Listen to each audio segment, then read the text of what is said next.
ആ കുട്ടിയെ ഒഴിവാക്കി എനിക്ക് വേറൊരു കല്യാണം കഴിക്കാൻ പറ്റത്തില്ല. നീ ഒന്ന് ചുമ്മാതിരിയടാ. ഞാൻ പറയുന്നത് അങ്ങ് കേട്ടാ മതി. അല്ലെങ്കിൽ തന്നെ അവരഞ്ജനയെ നിനക്ക് കെട്ടിച്ചു തരാനൊന്നും പോകുന്നില്ല.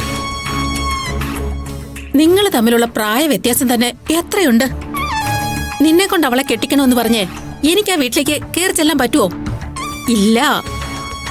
അതുമാത്രമല്ല, നിന്റെ സ്വഭാവത്തെക്കുറിച്ചേ അവർക്ക് നന്നായിട്ട് അറിയാം. പക്ഷേ മരുവത്തൂരിലെ സ്വത്തുക്കൾ നിന്റെ പേരിൽ കുറച്ചെങ്കിലും വന്നു ചേരണമെങ്കിൽ നീ അവളെ കല്യാണം കഴിച്ചേ പറ്റൂ. അവളെ ദർശനയുടെ അനിയത്തിയാ. എന്ന് വെച്ചാ രൂപേഷിന്റെയും അനിയത്തി. അവളെ കല്യാണം കഴിക്കുന്നവർക്ക് രൂപേഷും ദർശനയും നല്ല സ്ത്രീധനം കൊടുക്കാതിരിക്കില്ല. നിന്റെ പഴയ ബന്ധമൊക്കെ നീ തൽക്കാലം അങ്ങ് മറക്കണം.